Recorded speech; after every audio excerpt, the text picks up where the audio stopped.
To get started, what's your name? How old are you? And where are you from? So my name is Liz. I'm from Montana and I'm 24 years old. Perfect. Okay. And how did you become an Elvis fan? So first, I'd like to credit my grandma because she was the biggest Elvis fan. Without her, I wouldn't know who Elvis is. And so I would say I just wanted to throw that in there. She passed away in January from cancer, but in December we were there celebrating mine and my twin sister's 24th birthday. So we got to FaceTime her at his house, and she finally got to see it for the first time. And so I'm so glad we got to do that. And then at Elvis Week, we left a little piece of her at his grave. And Oh, so it came like full circle. So I'd like to credit her first. yeah. But really, the story how I became a huge Elvis fan was the movie. But a little backstory, my dad was an alcoholic like my whole childhood. And that itself is a huge sentence. And I feel like a lot of people have went through that. And so I love to share this story. So yeah, he was an alcoholic. It was pretty bad to the point where I stopped talking to him when I was in seventh or eighth grade. I don't know how old you are at that time, but I don't know. I feel like that was so long ago. Yeah. But so I stopped talking to him, and it was a really hard decision. And so I spent those years from like middle school to high school. Just, I didn't care. Like, he would send cards. My sisters were at a different spot than I was with it. Like, I hated him. Like, I didn't care. I didn't want anything to do with him. And so about almost 3 years ago now, he passed away, and getting that call was the hardest thing because I thought it was going to be a relief in a way, and Mhm. it wasn't. And so my world came crashing down, and it changed a lot how I felt about him. So I was struggling, and I needed something that was going to help me, and I had no idea what it was going to be. So here comes June. This movie comes out with Austin Butler in it, and Baz did such an amazing job. And I showed my grandma the trailer, and I was like, Grandma, all I thought about was my grandma. I'm like, we're gonna have to take you to this movie. Like, it's gonna be so awesome. And she couldn't make it up. And so my twin sister, my little sister, we all got in the car and we went to the movie. And we walked in thinking this is just gonna be like such a fun, like, Elvis movie. Like, what a girl's thing to do. Let's go watch the Elvis movie. And so we walked in not knowing this was gonna change our life, like, big. And so we walk in, and of course, everyone has seen the movie, that moment when that girl stands up and starts screaming. I look over at my sisters and I'm like, why did I almost just do that? Like, I'm not even kidding. And they're like, I don't know, me too. And so, like, the feeling through our body was just like, whoa, like, this is what it must have felt like to be a fan, like, seeing this. And so, as the movie goes on, we're just like starting to get a little more emotional because you get to see Elvis through the years and what he's done and what he's been through. And of course, the end is so sad. I didn't know all that. I knew Elvis, but not like this. And so, we're crying, we're wiping our tears, and I look over at my sisters, and they're wiping their tears. And the movie ends, and I'm trying to hold it in because I'm like, I'm gonna burst out in tears. Like, what just happened? Like, we were just in shock. Yeah. So we walk to the car, and it's like we're in silence. Like, none of us talk. So we get in the car, and it was a big, like, I can't remember if I said it or one of my sisters said it, but I was like, "Are you thinking about who I'm thinking about?" And it was our dad. Yeah. Like, I had no idea that reaction was going to come from me.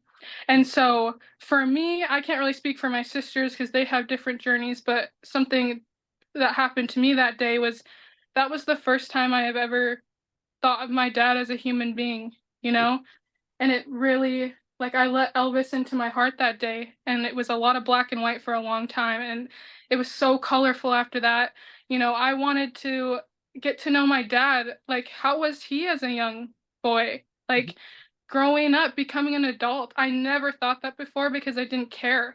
Yeah. But Elvis really showed me that, you know, everyone is just human, and we all go through things. And since then, I've been able to heal and forgive my dad and look at pictures. Like, before, I wasn't able to look at pictures, and now, like, I'm so interested in, like, what his life was. And that's the power of Elvis. Yeah. And it's been such a journey. And so now, and then I found out my dad was an Elvis fan.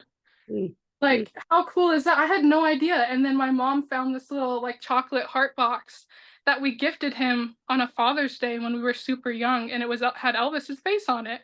Mhm. And I'm like, how cool is that? It's so full circle moment. And I have this saying that Elvis will find you when you're ready. I So love. I could have been, my grandma loved Elvis, but I think it was more personal to her. Like, she wasn't like, hey, sit down, watch this movie, or let's listen to this music all the time. So I think it could have happened that way, and I could have started really young. But I think for me, everything I've been through, it comes together. And that is on that day is why I became an Elvis fan on that day.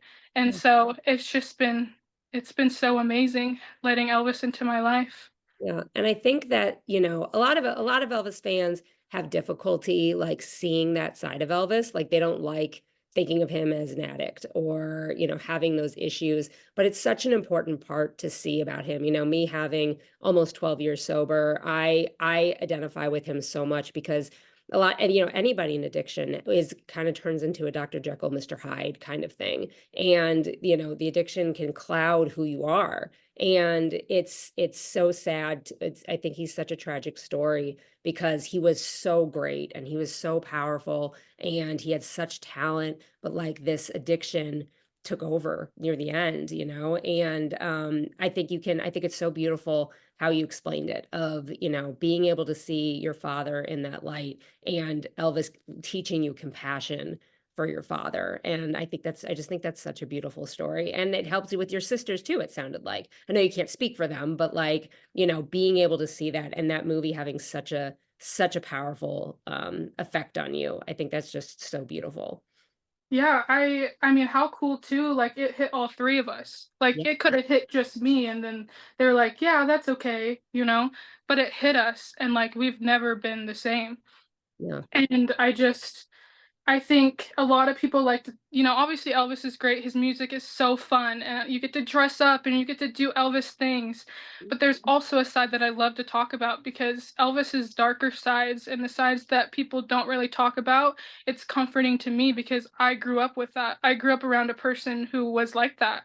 And so it gives me a lot of comfort. And I would love to share this story because I know there's so many people who can relate to it. And so I just now like I just think they're so tied together. Like I can't tell you how much they're similar in ways.